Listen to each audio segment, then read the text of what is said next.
And stop. Thank you, partner. Vâng, dừng lại. Hãy cảm ơn người ngồi bên cạnh vừa chia sẻ với mình đi ạ.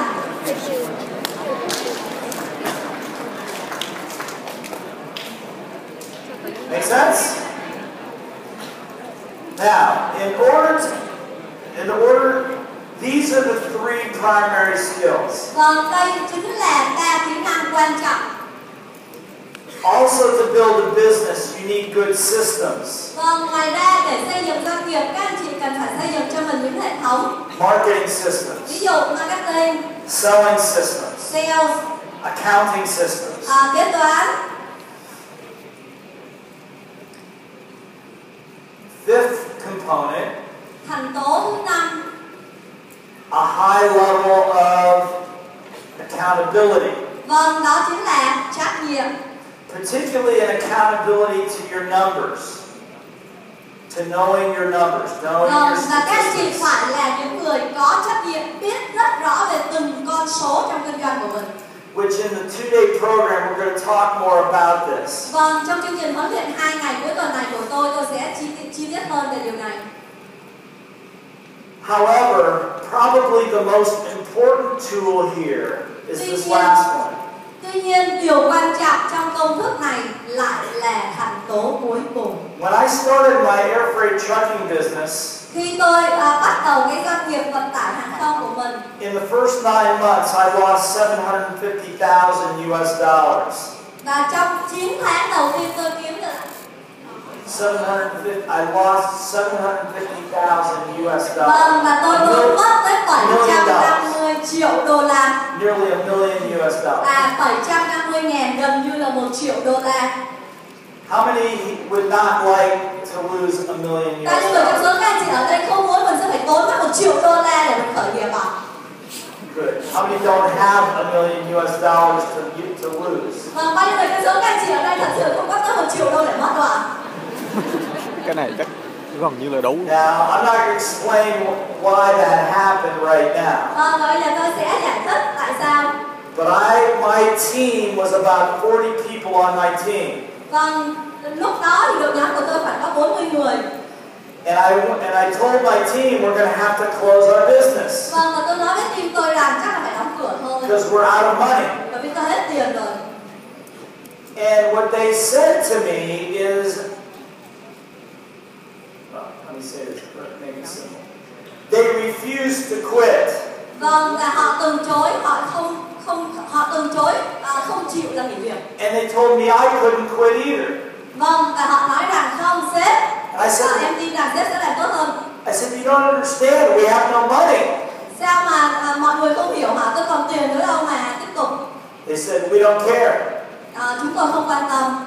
Because one thing that I had learned from one of my teachers many years ago Bởi vì có một điều mà tôi đã học được cách đây nhiều năm từ những người thầy của mình, đó is là the one thing in common with every great organization, và đó là một điều mà xảy ra ở tất cả những cái doanh nghiệp tốt, every great religion, và điều đó cũng xảy ra ở tất cả những mối quan hệ tốt, every great country, và những quốc gia thịnh vượng, great family, những gia đình hạnh phúc, great sporting team, những đội bóng tốt, is that they have something called a code of honor. đó là bởi vì họ có một cái code of honors, mà Hoài Hưng tạm dịch đó là một số những cái nguyên tắc cần phải được tôn vinh, được tôn trọng.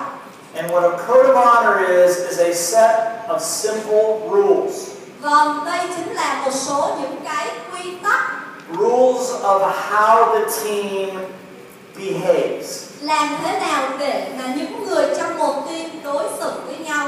So when I tried to close my company, Vâng, và tại thời điểm đó tôi cố gắng là để tôi đóng cửa. my team pulled out our code of honor that we had created. Vâng, và nhân viên của tôi mới lấy ra những cái code of honor mà trước đây tôi xếp.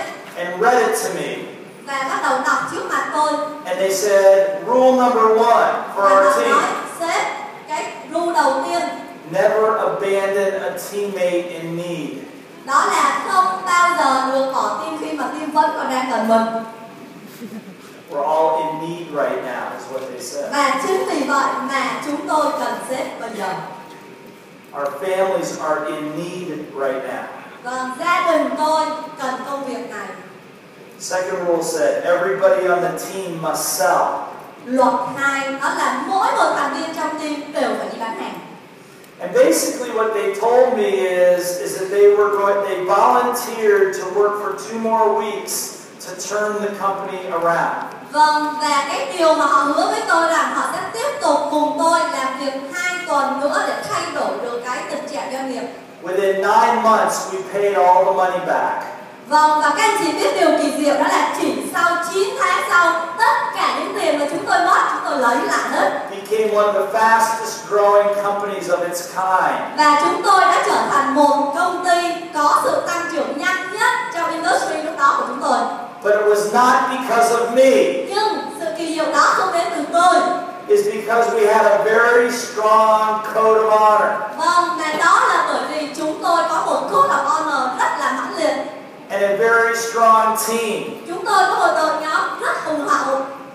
And they, as long as I would teach the team how to sell, they worked for free to turn the business around and make it a success. Vâng, chỉ cần tôi dạy cho họ kỹ năng bán hàng là họ sẽ cống hiến hết mình với tôi để thay đổi cục diện từ một doanh nghiệp thua lỗ thành một doanh nghiệp phát triển rất nhanh.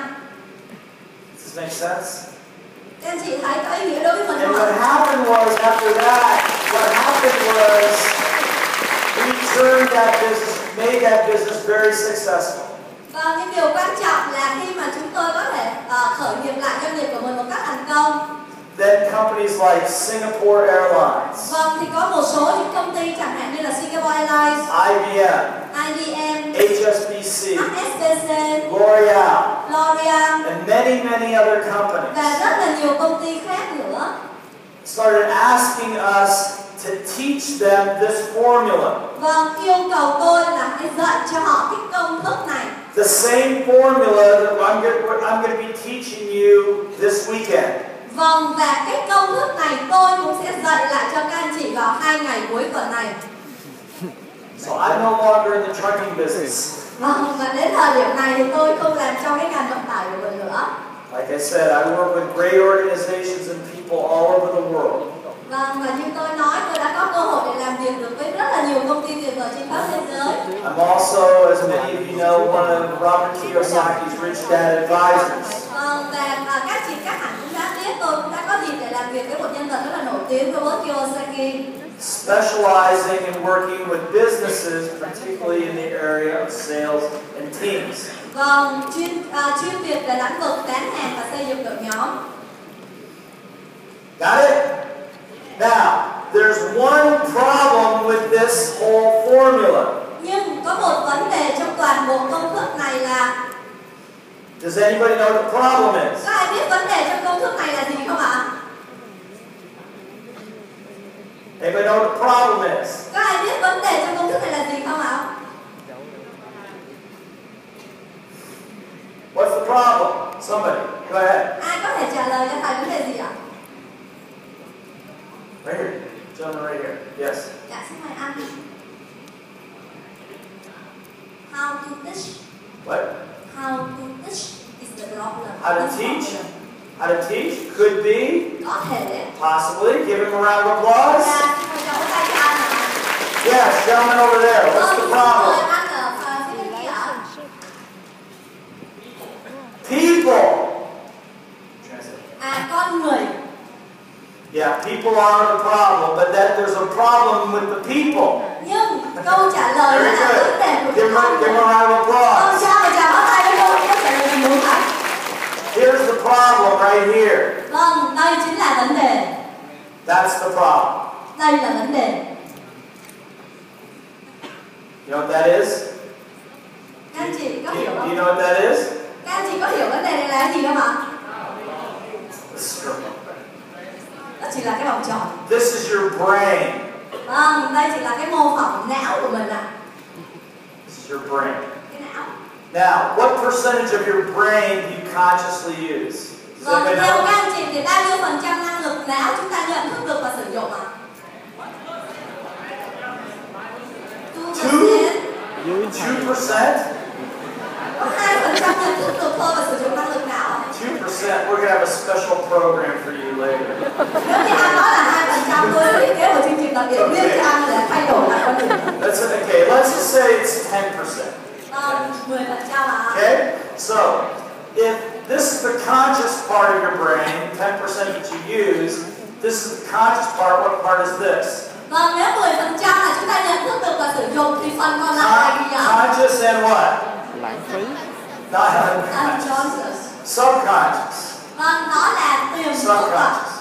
And the reason we call it subconscious is because we have lots of memories in there that we don't think about. Vâng, sở dĩ chúng ta gọi là tiềm thức bởi vì nơi đó sẽ lưu trữ rất là nhiều những ký ức của chúng ta. For example, how many of you have ever been heartbroken at least one time in your life? Vâng, bao nhiêu người trong số các anh chị ở đây ít nhất đã có một lần tan nát cõi lòng, xin mời làm việc này. Good. How many people have ever lost money at least one time in your Bao life? nhiêu người trong số các anh chị đã từng mất tiền một lần trong đời của mình? Nhiều lắm. Good. How many of you have ever loaned money to somebody else that did not pay you back? Vâng, bao nhiêu người trong số các anh chị ở đây đã từng cho mượn tiền và sau đó người đó không bao giờ quay trở lại trả nợ? Yeah, right. See, all of us. Vâng, tất cả chúng ta. But we don't think about that all day long. Rõ ràng là chúng ta không nhớ về những cái điều đó mỗi ngày đúng không ạ? Until, for example, Cho đến ví dụ. let's say you and I are working together. Ví dụ giả sử như anh và tôi làm việc với nhau. And we've been working together for 9 months. Ví dụ giả sử chúng ta đã từng gắn bó trong 9 tháng làm việc. Everything's really good. Vâng, và hầu như tất cả mọi thứ đều rất tốt. But what I don't know about him is that 3 years before I met him, Nhưng cái điều tôi không biết được đó là cái khoảnh khắc mà 3 năm trước khi tôi gặp anh, he loaned money to a friend anh ta đã từng cho một người bạn mượn tiền that did not pay him back. và cái người đó không trả tiền cho anh. Now, I don't know this. Và điều đó tôi không biết, anh ta chưa từng kể cho tôi nghe But chuyện let's đó. say now it's present time, Nhưng giả sử đây là thời điểm hiện tại. and I go up, what's your name? Anh tên gì ạ?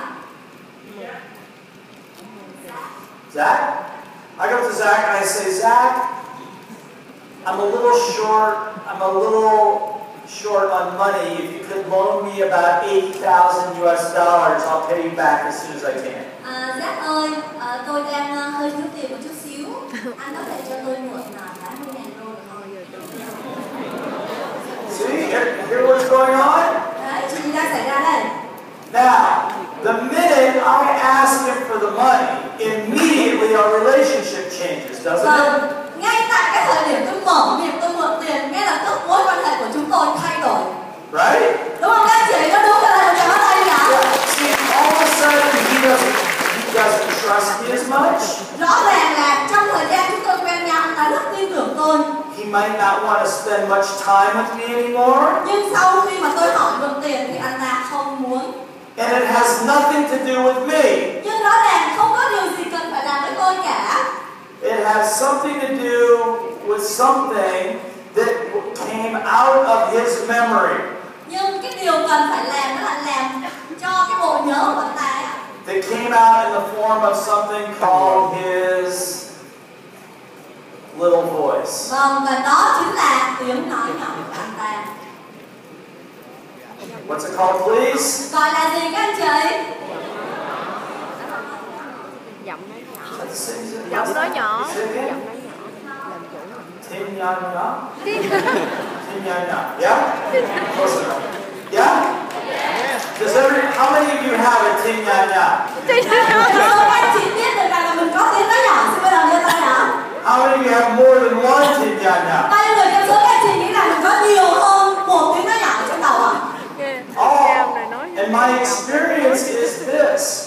Hoặc là trong cái kinh nghiệm của tôi, Is that all this is really good tất cả những thành tố này cho dù làm rất là tốt, until your little voice gets involved. vâng, chỉ đến khi nào mà tiếng nói nhỏ can thiệp vào, And then it all blows up. vâng, và cho dù chúng ta làm tốt mà tiếng nói nhỏ nhảy vào thì lập tức chúng ta cũng sẽ không làm được. Sales is pretty simple. Vâng, cho nên bán hàng thực sự rất đơn giản. Find out what people want Vâng, chúng ta hãy tìm kiếm xem khách hàng muốn gì and give it to them.